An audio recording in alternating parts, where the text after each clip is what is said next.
कृष्णा हरे कृष्णा कृष्ण कृष्ण हरे हरे हरे राम राम राम हरे हरे। यह मधुर कृष्ण महामंत्र सिर्फ बोलने में सरल है, परंतु क्या आप जानते हैं कि इस महामंत्र के पीछे की महिमा क्या है? तो चलिए आज हम आपको उस महिमा का बखान करते हैं। यह दृश्य जो आप देख रहे हैं यह नवद्वीप है, वह पवित्र भूमि जो 500 वर्ष पूर्व ज्ञान, वैभव और समृद्धि से परिपूर्ण थी। यह वही स्थान है जहां भगवान श्री चैतन्य महाप्रभु ने अवतरित होकर संसार को कृष्ण प्रेम प्रदान किया। परंतु उस समय की परिस्थितियां असल में थी क्या? इतिहास के उसी कालखंड में प्रवेश करते हुए आइए हम सब नवद्वीप के उस वैभवशाली और विडंबनापूर्ण वातावरण को निहारते हैं। नवद्वीप के भव्य विद्यापीठों में व्यस्त जीवन प्रवाहित हो रहा था। विशाल सभा कक्षों में विद्वान आचार्य अपने शिष्यों को वेदांतों का गूढ़ ज्ञान दे रहे थे। दूर दूर से आए छात्र इस पवित्र भूमि में शिक्षित होने के लिए एकत्रित हुए थे। मिथिला, वाराणसी और कांचीपुरम जैसे ज्ञान केंद्रों से आए अनेकों पंडित यहाँ अध्ययन किया करते थे। परंतु यह ज्ञान किस उद्देश्य से अर्जित किया जा रहा था? कक्षाओं में बैठकर वेदों का अध्ययन करने वाले विद्यार्थी अब केवल शास्त्रार्थ में विजय प्राप्त करने की लालसा रखते थे। उनके लिए यह विद्या आत्म कल्याण का माध्यम ना होकर वाद विवाद और अहंकार को पुष्ट करने का एक साधन बन चुकी थी। गुरु के सानिध्य में बैठने वाले शिष्य अब अपने ही आचार्यों को चुनौती देने लगे थे। नवद्वीप में मानो ज्ञान का अभाव तो नहीं था, परंतु वहां ज्ञान अपने वास्तविक उद्देश्य से भटक चुका था। विद्वान बालक हो या युवा, वृद्ध हो या स्त्री, सभी शास्त्रों में पारंगत तो थे, परंतु श्री हरि की भक्ति को स्वीकार करने के लिए कोई तैयार भी नहीं था। ज्ञान जो आत्मोन्नति का साधन होना चाहिए, अहंकार और तर्क वितर्क का एकमात्र अस्त्र बन चुका था। नवद्वीप का यह स्वरूप चैतन्य महाप्रभु के अवतरण से पूर्व उस मानसिकता को दर्शाता है जहां भक्ति की अनुभूति दुर्लभ हो गई थी और तर्कशीलता ने आस्था पर अपना प्रभुत्व जमा लिया। खड्गं चक्रगदेषु चापपरिधान् शूलं वुशुण्डीशिरः शङ्खं सन्ददति करैस्त्रिनयनां सर्वाङ्गभूषावृताम्। हे मां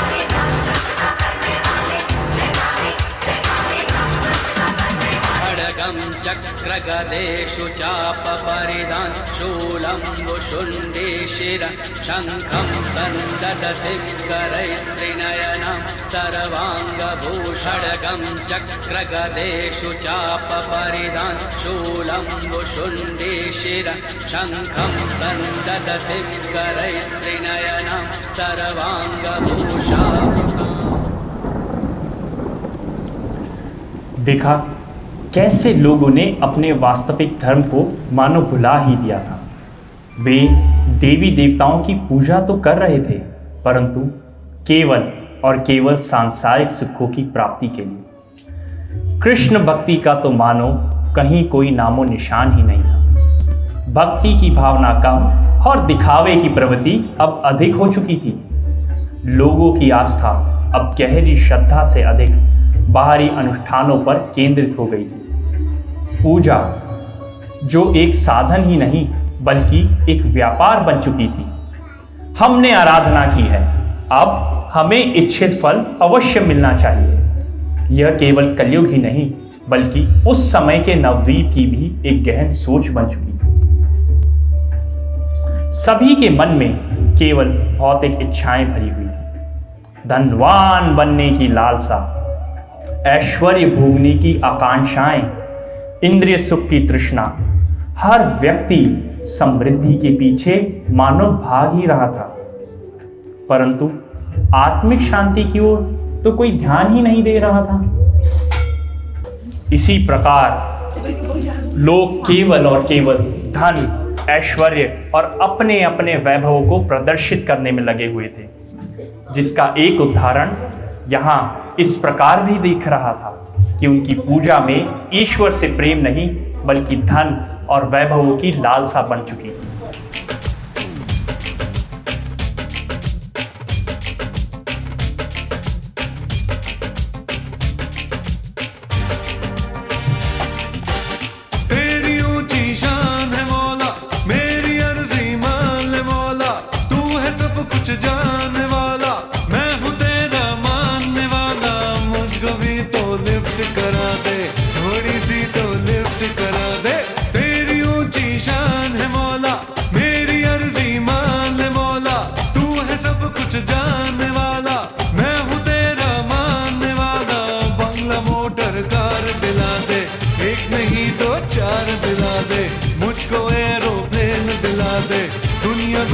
सैर करा दे, कैसे कैसों को दिया है, ऐसे वैसों को दिया है, मुझको भी तो लिफ्ट करा दे, थोड़ी सी तो लिफ्ट करा दे।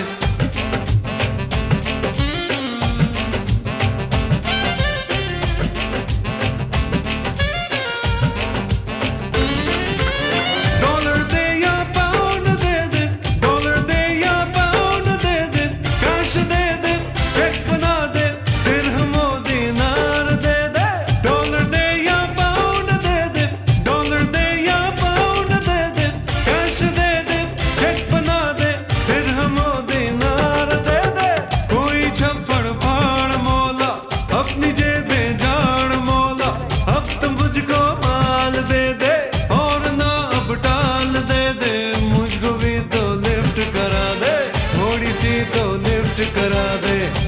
मोटर कार दिला दे, एक नहीं दो चार दिला दे, कैसे कैसों को दिया है, ऐसे वैसों को दिया है, मुझको भी तो लिफ्ट करा दे, थोड़ी सी तो लिफ्ट करा दे। ऐसे ऐसों को दिया है, कैसे कैसों को दिया है, ये भावना सिर्फ आज ही नहीं बल्कि 500 वर्ष पूर्व भी लोगों के जहन में बैठ चुकी थी। किसी और की थाली में घी हमेशा अधिक दिखता था, बजाय इसके कि प्रभु के दिए हुए गुणों को और सुखों का गुणगान किया जाए।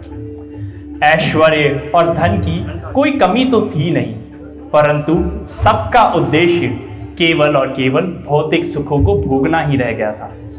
महलों में और विशाल भवनों में रहने वाले रत्न जड़ित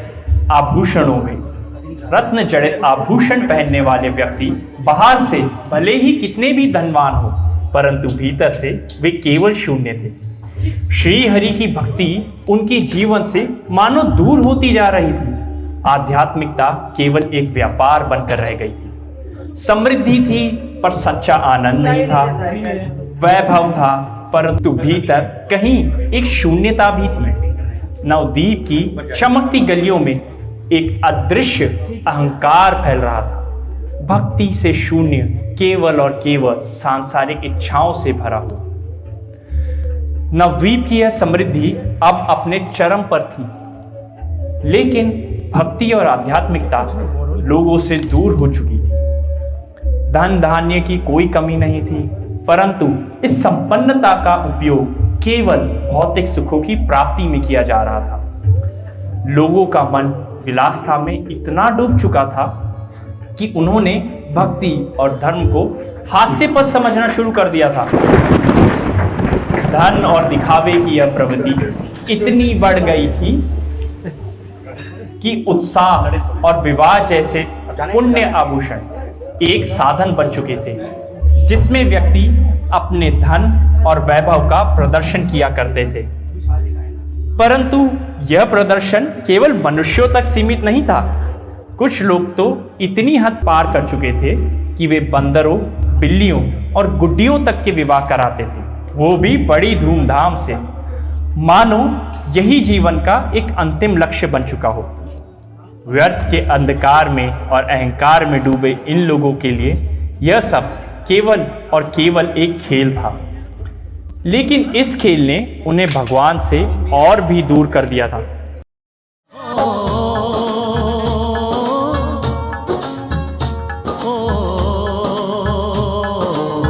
तेरे घर आया मैं आया तुझको लेने, दिल के बदले में दिल का नजराना दे। मेरी हर धड़कन क्या बोले है, सुन सुन सुन सुन। साजन जी घर आए, साजन जी घर आए, दुल्हन क्यों शर्माए, साजन जी घर आए। यूपी वाला ठुमका लगाओ,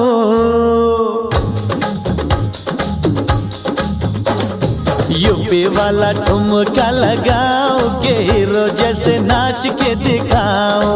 यूपी वाला ठुमका लगाओ, के हीरो जैसे नाच के दिखाओ। नाच के दिखाओ गोरी, नाच के दिखाओ, नाच के दिखाओ गोरी, नाच के दिखाओ। आरे गिन गिन याद च देनी मैं तां जागा रातां नूं, रोक न पावा अखियां विचों आउंदियां बरसातां नूं। ओ हो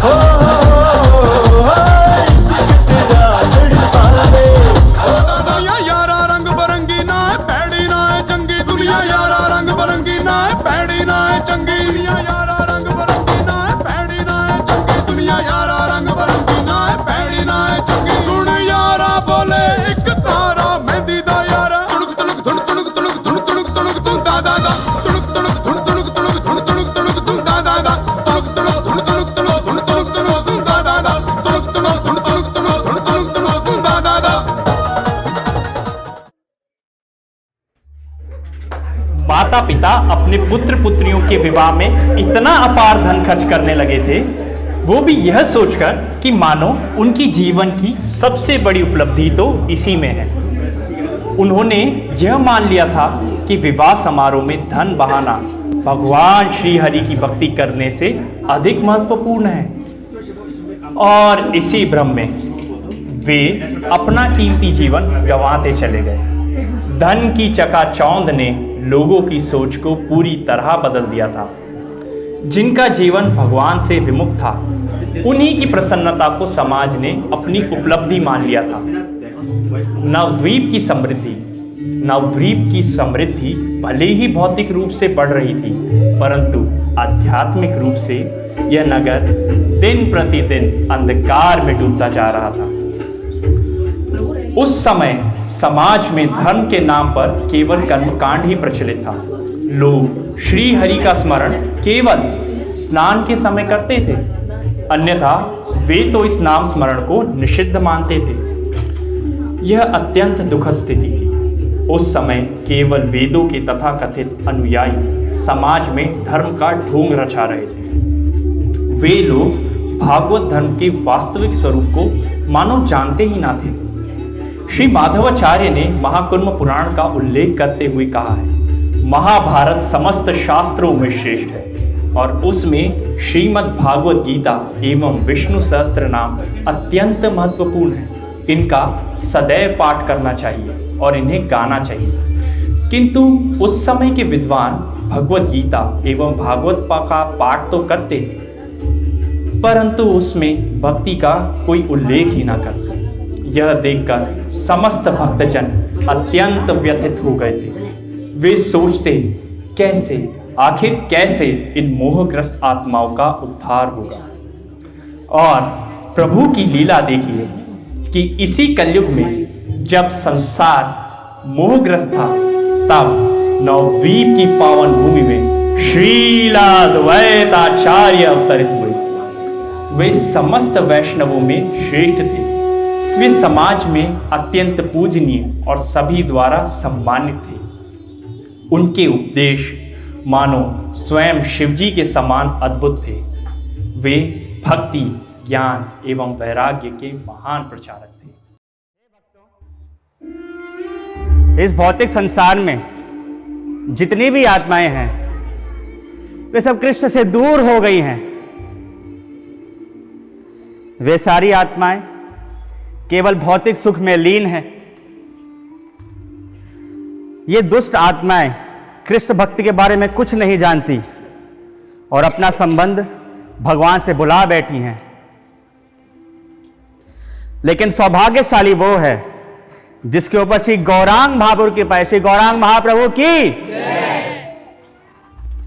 युग धर्म के अनुसार श्रीमद् भागवत में कहा गया है कि सतयुग में जो ध्यान से, त्रेता में जो यज्ञ से, द्वापर में जो पूजा से फल प्राप्त होता है, वो कलयुग में केवल हरिनाम से प्राप्त हो जाता है। बोलिए हरे कृष्णा कृष्णा कृष्णा हरे हरे, हरे राम राम राम हरे हरे।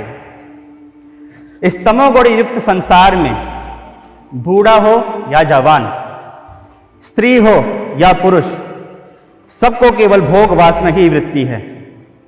उस समय पृष्ठभूमि में कुछ लोग मूर्तियों की पूजा किया करते थे, कुछ मद्यपान करते और कुछ सांसारिक विषयों में इतने लिप्त हो चुके थे कि वे अपनी मर्यादा, धर्म अधर्म का मार्ग ही भूल चुके थे। मानो कली ने अपना पांव उनके मस्तिष्क में पूरी तरह जमा लिया था।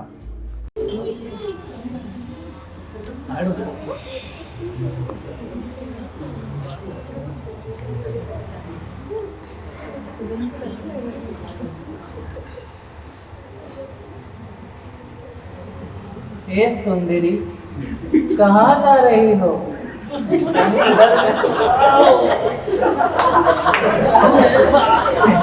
बचाओ बचाओ नहीं बोलोगी? चलो चलो चलो।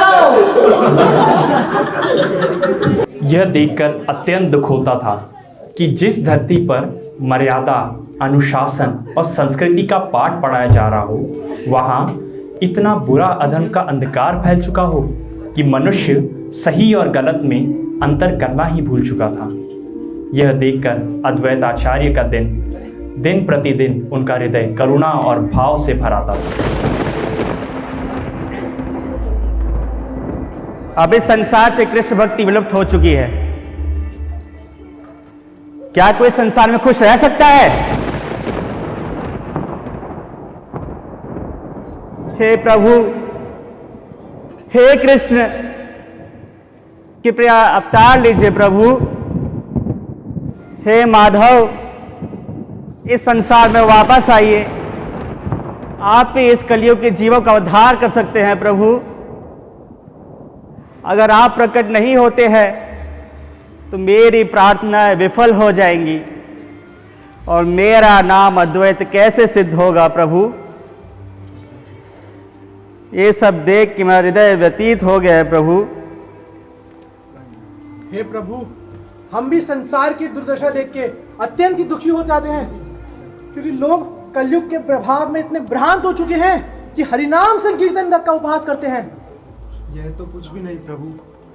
जब हम रात्रि में अपने घर में संकीर्तन करते हैं तो यह नास्तिक लोग हमें मूर्ख कहते हैं। वह डरते हैं कि वो यमन राजा इनसे क्रुद्ध होकर इनके गांव को न नष्ट कर दे। हे प्रभु, यह सब देखकर हृदय विदीर्ण हो जाता है। हे अद्वैत प्रभु, कृपया हमें कोई ऐसा मार्ग बताइए जिससे ये कलयुगवासी भगवान श्री कृष्ण की प्रेम भक्ति को स्वीकार कर सके। जी प्रभु, हे प्रभु। श्रीनिवास, गंगादास शुक्लंबर, भगवान आएंगे, भगवान प्रकट होंगे, और मैं संकल्प करता हूं कि मैं भगवान को प्रकट करके रहूंगा। भगवान आएंगे प्रभु, भगवान आएंगे। लेकिन अगर किसी कारणवश भगवान अवतार नहीं लेते हैं तो मैं अपना सुदर्शन उठाऊंगा और सबको नष्ट कर दूंगा। गंगा तट पर जाकर अपने आराध्य को भावपूर्ण प्रार्थना करते हुए याद कर अद्वैत आचार्य जी ने कड़ा संकल्प लिया। और फिर क्या था, प्रभु श्री कृष्ण को उनकी पुकार सुननी पड़ी और तभी आकाश में एक गहन आकाशवाणी हुई।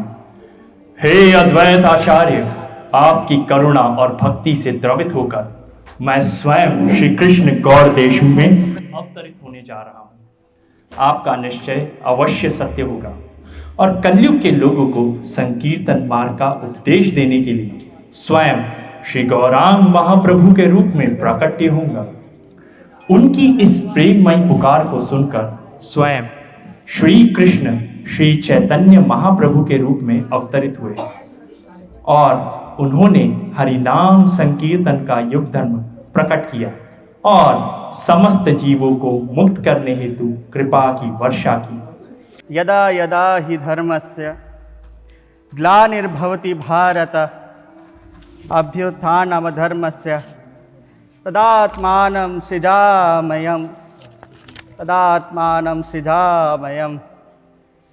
कृष्ण कृष्ण। परित्राणाय साधूनां विनाशाय च दुष्कृतां धर्म संस्थापनार्थाय संभवामि युगे युगे। जय गौरांगा, जय गौरांगा, जय गौरांगा। गौरांग महाप्रभु की, श्री गौरांग महाप्रभु की, श्री गौरांग महाप्रभु की।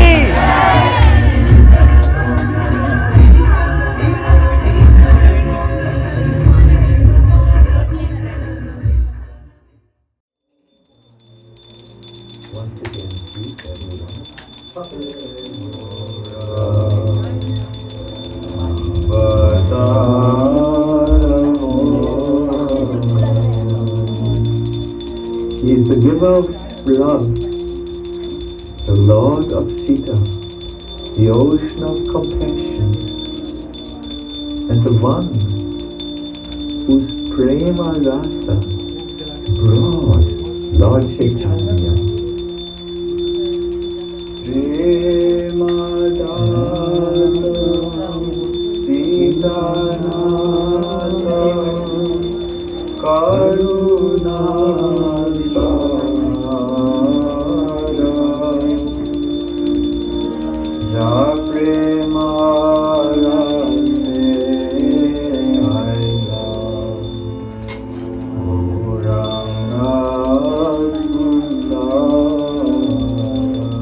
Everybody please sing. Prema data Sita nata karuna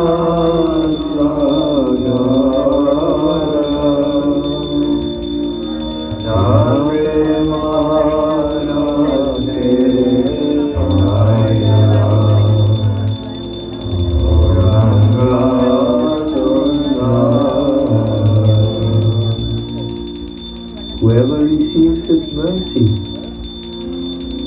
on whom He bestows His kind glance, that blessed one becomes immersed in prema and love and sings the divine excellences of Gaura. Ya Hare Karuna Kori Kripalite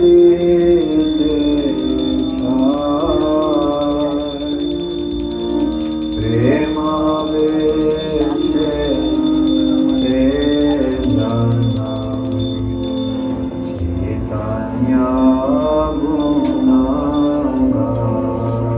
Please everyone. Hare